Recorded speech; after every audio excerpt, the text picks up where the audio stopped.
Don't say it, don't think it, and for the love of God, don't see it. Hey everyone, welcome to the 31 days of Thorgiween, in which for the entire course of this month we're going to be doing special Halloween themed reviews and post geek out reactions, and this is a post geek out reaction for the Baba Man.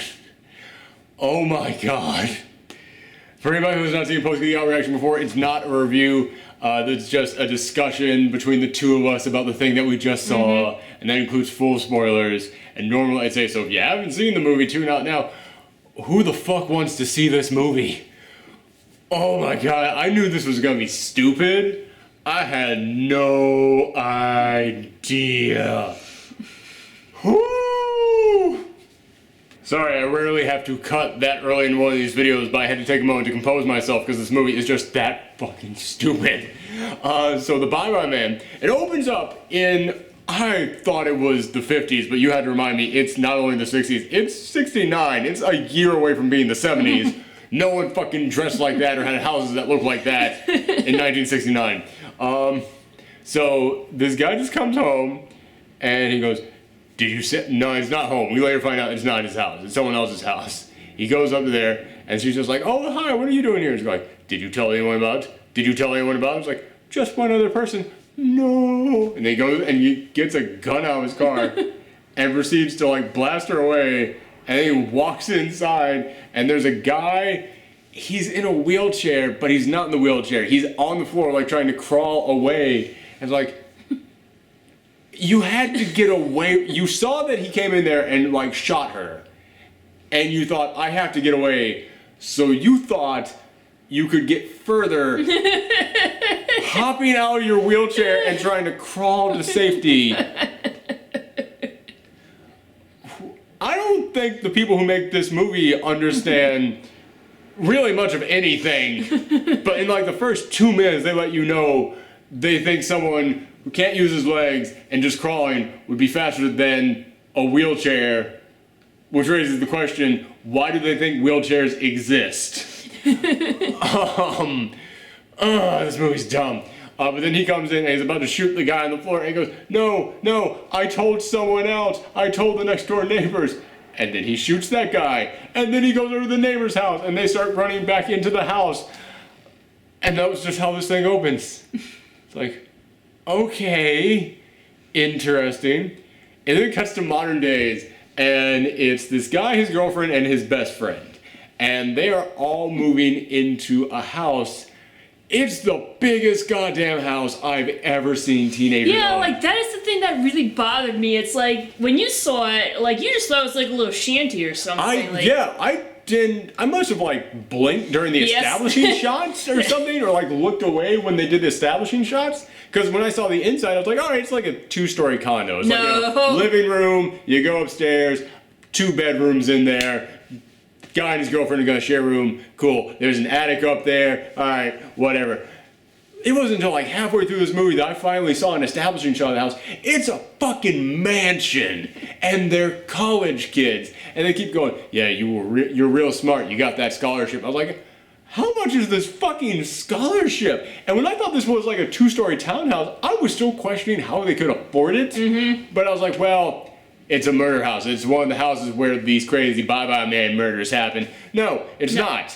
It's not connected at all. The furniture in it came from... But they got the furniture in there from the Bye-Bye Man murders, which is like, okay, I know that like police auctions do that kind of stuff all the time, but it's like, these are really shitty ass police auctions. There's like evidence all scrolled inside like the nightstand of this thing. And I was like, so the police just didn't do shit on this. They just were like, fuck it, man, the budget is down. We gotta send this stuff out. We gotta auction this shit off now. Or they just don't give a shit. They just don't care. But yeah, it's a fucking mansion. It's like 9 or 10 rooms in this thing. Like, it's the kind of thing that the Waltons would live in, like a room for every single kid. Jesus Christ. But one thing I gotta say right off the bat about these 3 characters, the best friend isn't bad. He's kind of basic. He's just he's like generic best friend character in a horror film, number 1. The girlfriend is one of the worst actresses I have seen. She's the most soft-spoken, character I've seen in any movie. Every line out of her mouth. Oh, why are you doing this? Oh, don't you worry about that. Don't even think. It's gonna be okay. You should really go and talk to that guy. I was like, no one talks like that. Ever.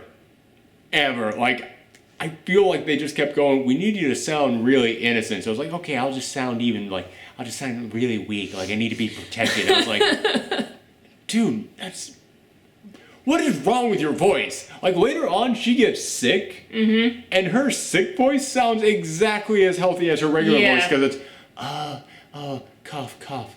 Oh, I'm so sorry. But the protagonist of this thing, I don't know. The Bye Bye Man, basically, it makes you go crazy. This dude looks fucking nuts from the very beginning. Like, he has got giant bags under his eyes all the time. It's like, he looks like the Bye Bye Man, if it's driving you crazy, I can understand you, like, not getting sleep. And I bet they looked at this guy and went, you know what, when he gets to that point in the film, he's gonna match up perfectly. Because later on in this film, when he's supposed to look like he's been going nuts, he looks accurate. But at the beginning, when he's supposed to be sane, he looks the exact fucking same. Like, he looks like a guy who's like, did you buy this mansion so you could have different rooms to store the bodies in? Because you look like a murderer. He looks like emo Peter Parker. Yeah, it's Spider-Man 3. That's why he needed those extra rooms for the dance in. Imagine if Andrew Garfield was in Spider-Man 3, this kid. That's what he is. Yeah, like, his girlfriend is like perky blonde girl, and he is just like all in black at all times, never really says anything. Well, you know, me and this guy have been best friends for a long time. I was like, did your love of mumbling everything you fucking say attract you to each other? Because that's the only thing you share. But they're having this party, and I was watching this fucking thing. I missed this entire exchange, but apparently... Yeah, that's the thing about this movie, is like, a lot happens in like a little amount of time. Everything in this film, like, they don't take time. They're just like, we gotta get from one thing right into the next. Yeah, they don't explain or establish anything. Anything. Everybody just knows what they need to know. This kid goes to the library once to find out about the Bye Bye Man. The thing he has to research, it's in the dead files. It's in the stuff that was never allowed to go to print. And it's like, doesn't that feel like you should be protecting it? Like it's taken out of print for like privacy purposes or something? They just instantly request this thing, and the librarian's just like, oh sure, it's right down here. This is the dead files, the stuff that's never allowed to go to anybody. He reads like one page, like one sheet of paper about the Bye Bye Man. And he's just like, I now know everything about the Bye Bye Man. It's like, that must have been a real informative page, and he decided not to share most of the stuff on because I wouldn't have gotten shit Even from that mentioned thing. like the librarian like is on a first name basis with him, like. The librarian later in this film calls this guy at home and is talking to him first name basis, and I'm like, how do you know this kid? But I don't know. It's like they mentioned he had the scholarship, so maybe like goes to the library a lot. Maybe, but god damn, that's stretching. Yeah, they They expect you to do a lot of connecting the dots on your own in order to like. There's a lot of deleted scenes from this movie, from the script as well, because they don't exist. Just like the Bye Bye Man. They're all in the dead files. Well done. That setup was too good. I'm shocked I missed that one. But so, I completely missed this moment, but apparently, blonde girlfriend lady goes up to her goth friend who apparently all heartfelt love. That is a trope that needs to fucking die. I know a goth person and they know all about the supernatural. It's like, no they fucking don't. Goth people know about the Cure and they know about like certain lines of clothing and makeup. Goth people do not get into being goth because they just really know about ghosts. That is, no, fucking shit. Goth is like more a brand of like music and fashion and like state of being rather than like an obsession with the occult. But that's one of those things. Even if you are obsessed with the occult, why do you know how to do all this shit? Like that is one of those tropes that drives me fucking nuts and it needs to go away. But she's like, yeah, I've been hearing noises in this house. It's kind of creeping me out. But I have this friend, she's into that kind of stuff, so we're gonna do a seance. I missed this entire exchange. I just started wait, why are they doing a seance now? And you had to explain, oh no, they said all this stuff. Yeah, it's like they said it during the party, which is like everyone else dancing and everything, so it's like it happened in the background. So it's like, okay. In the foreground, the main character is talking to his brother about like their dead parents and about how his brother's like, yeah, I settled down too early. I never got the chance to be like you. You need to go out there and enjoy your life right now. That's what I was focusing on. That seemed like the important shit.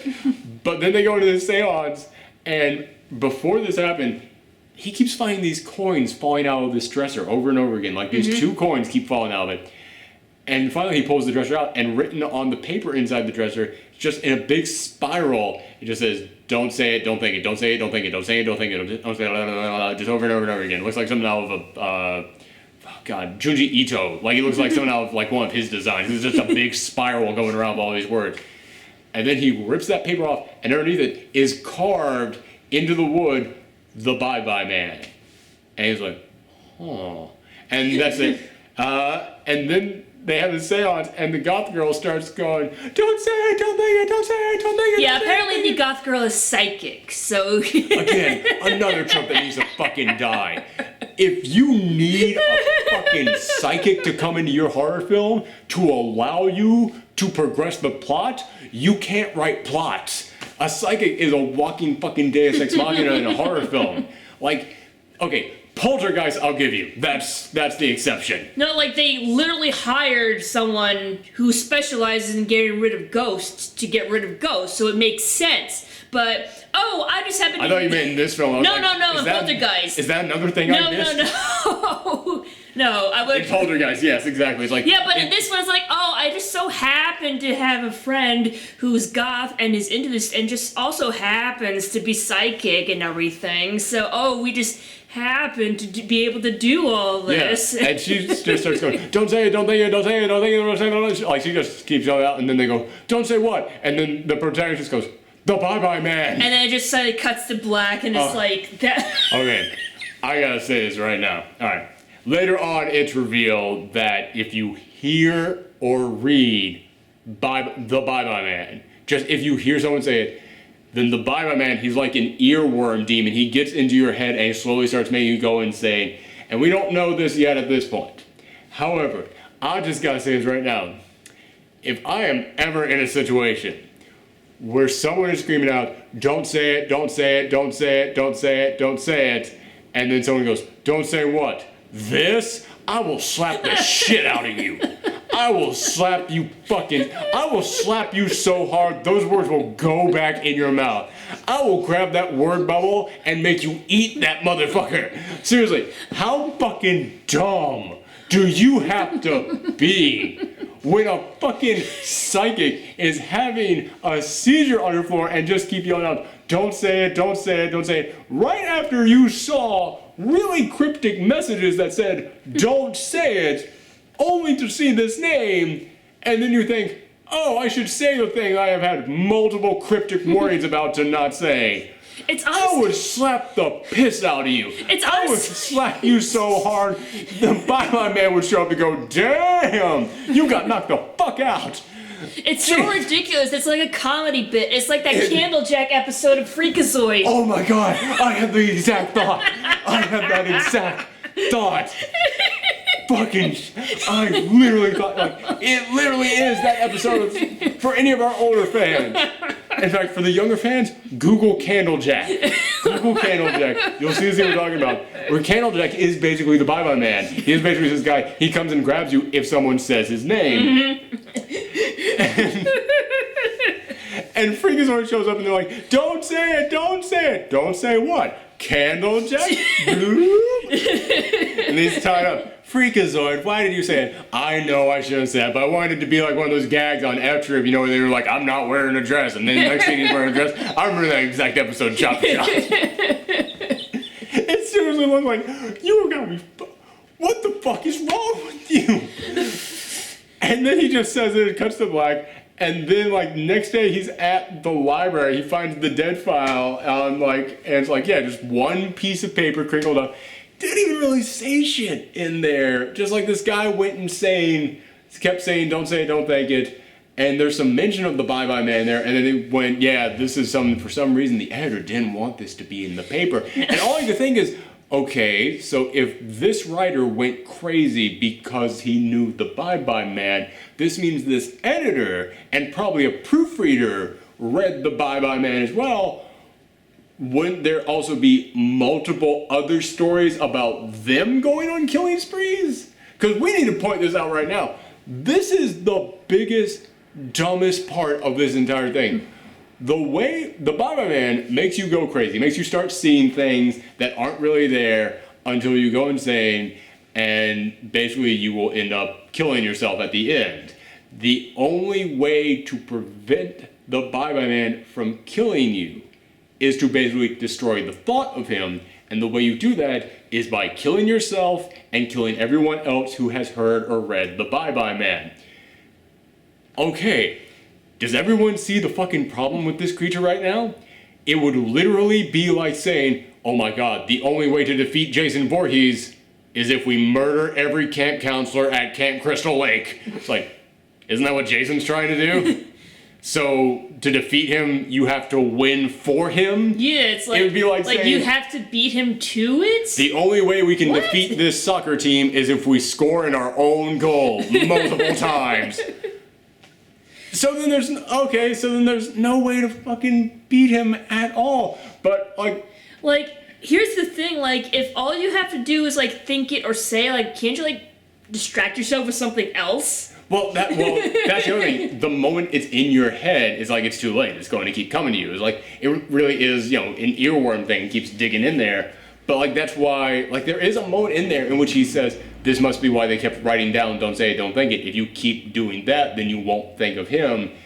And I was like, but that doesn't work, because we've seen it doesn't work. We've seen the people who came up with this theory, and they're all dead. And our protagonist never even tries that. Yeah. He says this must be why they were doing it, and he doesn't do it. So, the point? Maybe? I don't know. But that even leads to like a dumber way of getting rid of the Bye-Bye Man. Okay, yeah, we're gonna just jump ahead here. Very quickly, I will just say, when he's in the library, the librarian is there and he's just like, the Bye-Bye Man doesn't, and then she goes, someone must have wanted to cover up the Bye-Bye Man. And she's like, alright, so now you said it too. And like, he's like, he even realizes no one else can say it. Like, at this point, somehow he's figured out it spreads by people talking about it. And she's just saying it, and he's totally fine. Like, he doesn't even like try and stop her or anything. Yeah, it's like, wow, what an asshole. Alright, so do you understand how this works or not? Because he seems to immediately understand how this works. But the other part that gets me is, he seems to immediately understand that this is a thing. He seems to immediately, before he even sees this guy, he seems to immediately understand it's some kind of supernatural being out there. And here's the other biggest problem with the Bye-Bye Man for me. The Bye-Bye Man. If someone just said, the Bye-Bye Man, I would not immediately, like the next day, start going, clearly this is some kind of a creature, some kind of a being that's trying to get to us. That's what's wrong with this. The Bye-Bye Man is coming after us.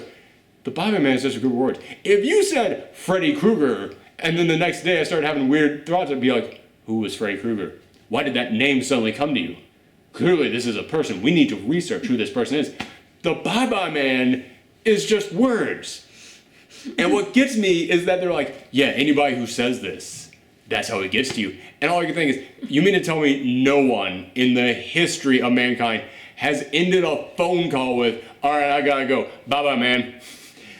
No one has ever... maybe, does it have to have the in the beginning That's of what it? we were wondering at one point, but towards the end of this thing, he, like, the Bye-Bye Man is, like, trying to take control of him and force him to save people, and he just starts saying, bye-bye. Like, he doesn't start with the, he just goes, bye-bye. I was like, so then you don't have to.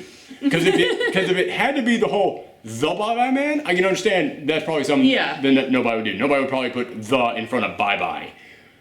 But yeah, someone at some point in time while saying goodbye to someone just went, alright, I gotta go, bye-bye, man. It's like, if that's literally the only rule to be able to get him to come out, it's the cheapest fucking rule of all time. It would be like saying, if in order to summon Freddy Krueger, you just have to dream. And I know someone's gonna say, well, yeah, that is the rule with Freddy Krueger. No. It has to be one of the kids who he's after to dream. This would be like if Freddy Krueger popped up every time on the planet someone had a dream. I was like, Jesus Christ! Okay. But we will jump ahead a little bit. He eventually finds the wife of the reporter who was doing the killing sprees at the beginning of this film, and he's asking her, well, clearly you survived. How did you find a way to beat it? And she just goes, I didn't beat it. He spared me. He never told me the name. And he goes, damn it, you were my only hope. Wait, hold on. Don't you hear that? I can hear him coming. He's trying to make me afraid. He's trying to make me panic. But wait, fear is all in the mind. If I'm not afraid of him, then that destroys the thought of him. Then that doesn't give me... This is literally how he comes to this. Mm-hmm. This is some Jeff Goldblum and Independence Day shit right here. This is literally like, wait a minute, this thing, oh yes, okay, well that leads me to this thing, that leads me to this thing, that leads me to this. Like, it literally was like they did not know how to defeat the Bye-Bye Man, so they just had to go in there and go, oh fuck, man. Who would explain this to him? Well, anybody who would know how to do it would be dead at this point. So just have him figure it out on his own. Okay, these people did not know what the fuck they were writing when they went into this thing. So yeah, he literally just goes, if I'm just not afraid of him, then he doesn't have any power. I was like, that is the cheapest ass loophole in this whole thing. Like, even in it, like, even when the kids conquered their fears, they still had to beat the shit out of the clown. But like, also, he's the living embodiment of fear. Yeah. It would make sense. Or like, again, with like Freddy Krueger at the end of the first Nightmare on Elm Street, she basically goes, it's a dream, and I have powers in my dream. I control my dream. You only have powers because I gave them to you, and I take them away. It's like, people understand they can control their own dreams. They were just too freaked out to actually consider that up until that point, so it makes sense. This guy just out of nowhere comes to this conclusion, and then he's like, all right, that's how you beat him. And after he says that, she goes, how did you figure out when my husband couldn't? How could you realize that when my husband couldn't? It's like, he just spouted random fucking words out of his mouth. You have no proof that what he just said will work. How do you know this actually works? I find it funny. It's like spouting random words is what activates the Bye-Bye Man, but spouting random words also calls him off. Just go through to defeat the Bye-Bye Man, you just have to go through the dictionary and just say every word in a weird combination that you could. And eventually one of them will be his weakness. Just say, hi, woman. That's it. She's the one that just defeats the Bye-Bye Man. No, just like open up a Mad Libs. He really is the Mad Libs of villains, by the way. Because he has too much shit going on. Yeah, He's got way too much. Like, okay, Jason, what's his thing? Dead kid in the lake, comes back, hockey mask. Bing, bang, boom. You know what? He's got other stuff in there, but all that other stuff is part of his design. You know, like the coat, the knife, that's all just part of his design. Freddy Krueger.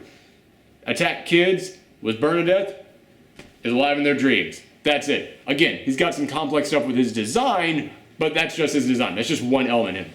The Bye-Bye Man, you summon him by saying his name, he slowly makes you go crazy until you kill other people and yourself. But you know he's coming when 2 coins start falling out. When you start seeing coins, that's the tip that he's coming around. But he also has a dog with him. And the dog will come in and eat up the people who you kill. And there was also a train. And there's also, you keep hearing a train when he's approaching over and over. And you'll see trains in your dreams. And you said that the coins were kind of explained at one point. But they never explain why he has a dog. They never explain the train. Also, you see the people that die from him will not have eyes. And I think it's supposed to be like a River Styx thing, where it's like you put the coins on the isn't like the company that made this Styx, or... Oh, jeez. Jeez. STX or something? I don't think it's going that far. No, I think we're reading too much into that. But that is another thing. Like, there's multiple times in which they reference like people not having eyes in here. After it's like you see the dog and you see him eat the eyes out of the people's face. Why does he want the eyes? And why does he have a dog at all? Like, the dog is never explained. It's like the only time, and the only time this train ever shows up is when it runs over the goth girl. Well, it's also in their dreams. Yeah, at one but point, it's and like... then also when he's going crazy in the widow's house, he starts hearing trains and seeing train lights flashing by. It's like, What the fuck does the train have to do with anything? This guy Is it like train of thought? Again, no one on this film was clever enough to think of that. Yeah, I'm giving this film way too much credit. My bad. This really... my bad, man. This really feels like there was just like a prop box for all the serial killer monsters out there. And when it got to the Bye-Bye Man, they're like, oh shit, man, they already took all the good stuff. We got a weird red CGI dog. We got this trench coat. We got the leftover makeup from Deadpool. We got a train noise. Woo-hoo. Yeah, that's gonna be scary. We got these 2 coins. Yeah, these 2 coins. Yes. How am I supposed to make any of this work? I don't know. Fuck, man. Here, just take these 2 coins. Take that too. Also, you travel around through your name. That's it. You travel through from your people's brains to brains through your name. That's it. It's like, none of this makes fucking sense. Like, everything about Jason makes sense. I mean, the hockey mask, I guess, doesn't really apply to Camp Crystal Lake, but I'm sure there's something in there. Freddy, everything about him makes sense. Everything about Leatherface makes sense. Not a goddamn thing about the Bye-Bye Man makes fucking sense. Like, okay, if you just stuck with the brain thing and traveling around through the name, fine. How does that connect to coins? Where the fuck does the dog come into all this? Why is a train your symbol of, like, closely arriving? Also, why is it that the coin symbol you're arriving, unless it's the dog, then the dog symbols you're arriving, unless you hear train noises, then the train symbols you're arriving. You have like 3 fucking warning signs that you're showing up. Oh my god. I also gotta point out, halfway through this film, out of nowhere, Carrie Ann Moss pops up, and you can attest to this. Yes. I literally just shouted, no! Like, that was my Darth Vader moment there. No! I just went, you're too good for this. Like, were the Netflix shows not paying you enough? You are way too talented for this piece of shit. Oh, but at the end it kind of teases that she's the next one who's going to be infected by the Bye-Bye Man, so all I could think is that someone went, listen, you show up and do this piece of shit thing, you'll at least have another job lined up right after this thing, because you'll be the star of the next one. I was like, that's all I can think was like job security. It's like, this isn't just half a film I'm in, it's a film and a half, plus another film. And so that's all I can think. It's like, I think what frustrated me most is like when she was like interrogating the protagonist and he's like, don't make me say it, don't make me say it. Instead of just saying that, it's like, why don't you explain why you can't say That's it? That's what fucking gets me about this too. It's like, okay, I understand it sounds crazy, but she actually seems like she's willing to believe the crazy shit that's going on in this. I was like, fuck it, man, take a shot at this. Like, I can understand not wanting to say some stuff because it will make you look crazy, but after all the insane shit that's been going on, I mean, like, I can understand, like, if you want to be like, okay, there's this name, and we said it out loud, but I've started to research it, and it looks like whoever hears this name starts to go insane. If you investigate what's happening to my girlfriend and to my best friend right now, you'll see ever since we said it, they're also starting to come down with some stuff. And she would probably think he's insane, but she would investigate them and start to go, oh, something's going on with them as well. There's clearly something linked here. So, I mean, at least that would kind of get him. But, I mean, the thing that really got me about the interrogation scene is the thing with this entire film. They just don't give a shit about establishing anything. They just want to go right into it. And there's a moment in which they are talking and she goes, you're a really bright kid. I was like, you just met him at the scene of a crime. You don't know anything about this kid. It's like the librarian. Later on in this film, the librarian calls him at home. Yeah. And, like, her name pops up in caller ID and she, like, refers to him by his first name. Goes, I've been having the strangest thoughts. And I was like, which, by the way, she's the only person in here who might be a worse actress than his girlfriend. She is so bad in that moment. Just, I've been having the strangest thoughts. It's like, I can't talk right now. I've got to go, okay, then goodbye. And it was like, you just called into like a weird panic, and he was panicking too, and you're like, oh, is this a bad time? Well, don't you worry about that. None whatsoever. I was like, oh my god. This film, and I mean, it ends with him, the protagonist, his best friend and his girlfriend are now dead, And the Bye-Bye-Man then pops up there. And Bye-Bye-Man, he literally looks like Deadpool in those scenes where he's walking around in the hoodie. Like, he literally looks just like that. Like that, you mentioned how he has, like, all this complicated tropes going on, but as far as design-wise, he's super simple. Like, he's just, like, a guy in, like, a black trench coat with a hood, and when you, like, take the hood off, He's kind of got those, like, weird, big, like, Buffy the Vampire Slayer vampire eyebrows. That's pretty much it. He's got, like, a few scars on his face. I don't know, he looked more like Lord Voldemort or something. A little, I guess, but I mean, like... It's like... He's played by Doug Jones, who is known for being that guy who pops up in weird costumes. And it's like, this seems like him slumming it. Yeah, it's like... This is Abe Sapien we're talking about here. And you put him in this shit? Jesus. Yeah, but it's like... Like, I guess they basically describe the Bye-Bye-Man as the Grim Reaper. Yeah, kind of, which, then in that case, the eyes and the coins I can see, because, like, the river Styx, got it.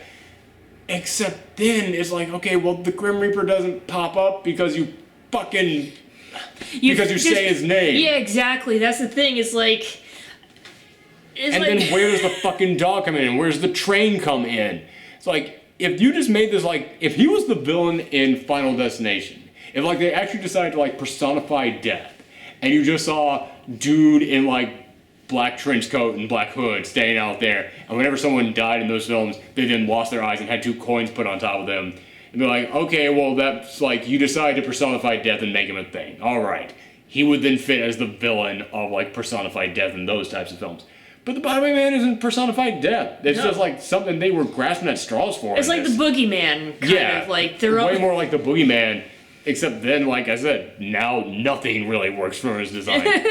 But yeah, at the end of this thing, like after they die, and the protagonist left, then the Bye-Bye-Man pops up and he just walks up to him, and he just does, ding dong. Like he pops him in the, he like just. Poke him in the head, goes boop, and then he has a vision of his niece walking into his brother's bedroom at night, and then his wife and his brother and his wife are there, and they have no eyes. He's like, "No, you leave them alone." Bing. And then it cuts to a finger ringing the doorbell. I was like, "How is this scary? All you fucking do, the Bye-Bye-Man has been standing there getting closer to this whole time. What does he finally do? Tap. Tap.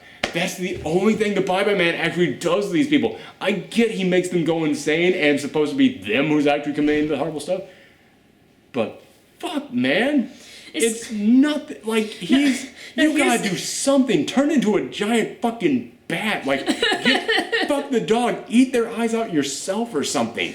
You know, here's the thing. It's like... He basically gave the protagonist a vision that his brother and his niece were coming over, and he's like, oh no, don't you get them too? And it's like, they don't know about the Bye-Bye-Man, so why do you have to worry about them? Why would he go after them when it like goes against his rules, even though the rules he has are a bunch of bullshit in the first place? I was really wondering if you're ever about to break all the rules and make him like start remembering people who haven't heard the name. But then like he goes down there and like he's telling his brother, don't come inside the house, don't come inside the house. Bye. And it's like... So now he is able to, like... force him to say Bye-Bye-Man. And it ends with, like...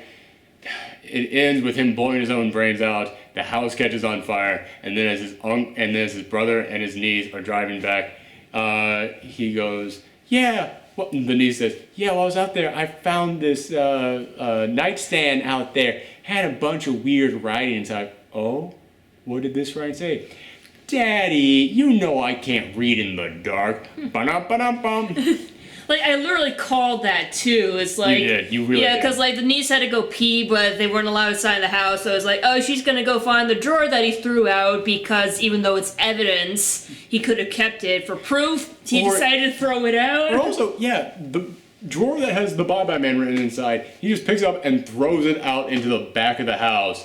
And I was like, have you never had to get rid of a stolen credit card? Like, have you never had your bank call you and go, yeah, we believe that your credit card has been stolen? It's like... You destroy that. You cut that shit up into multiple pieces so that no one can root through the trash and tape it back to fucking together. Like, I thought it was like set it on fire like a normal person would. Set it on fire. Like, take a fucking axe to it and just split the Bye-Bye-Man part in half so no one can read it and throw them in separate places.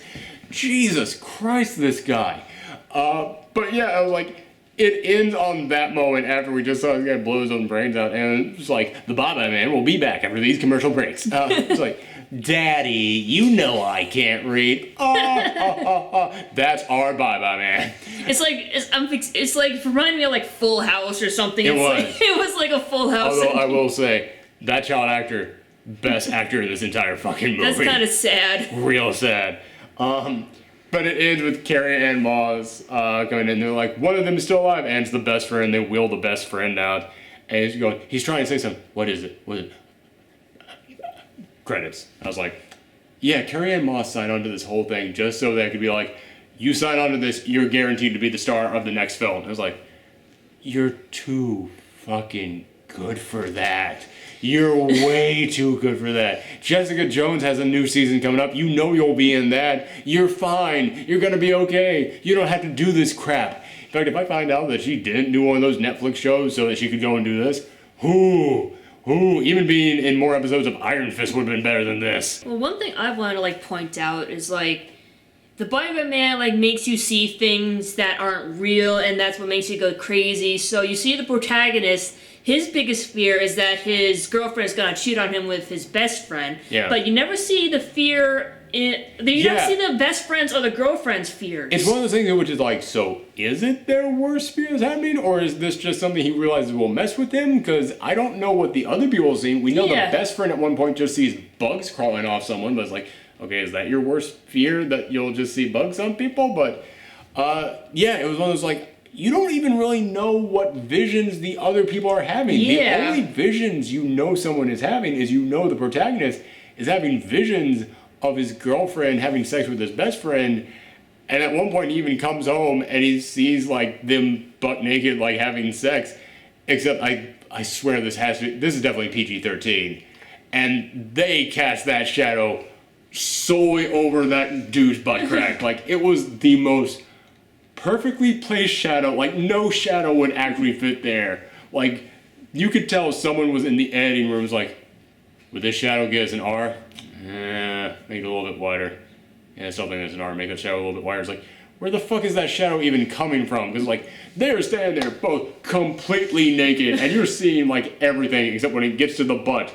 Mysterious shadow just covers like, not even the whole thing. You're seeing the sides of the cheeks. It's specifically the butt crack. It's specifically the crack. The shadow, perfect right there. And I was like, this is just stupid.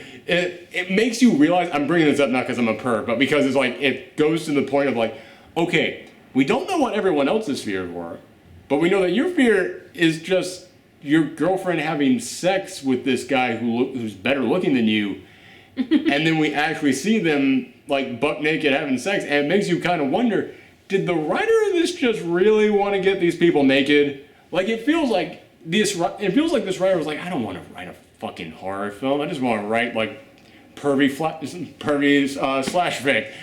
Hey, I can fit that into this thing.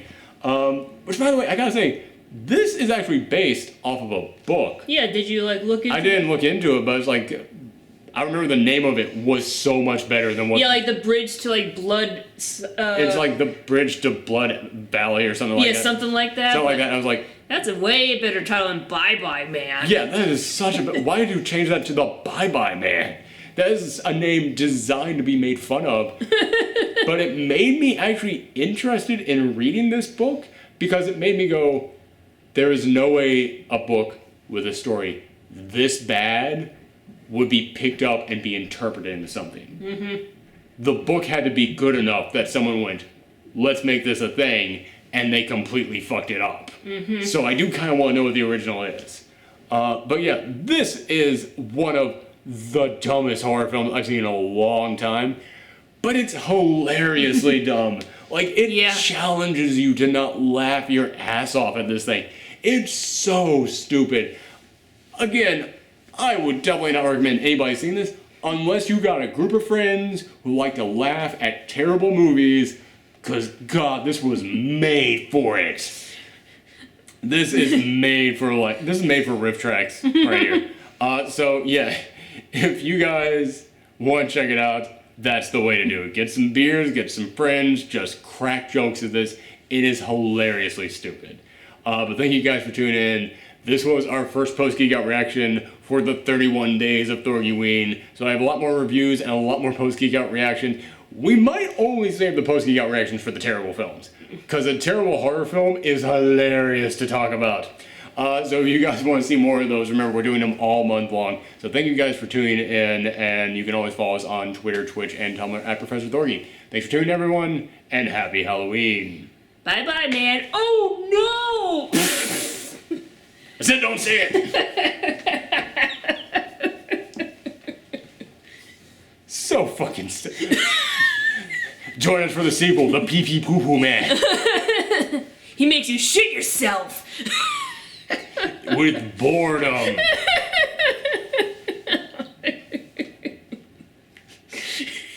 I want to see the demon Pinhead from Hellraiser just slap the shit out of this motherfucker. See Freddy Krueger pop in there. It's like, I'll show you how this is fucking done.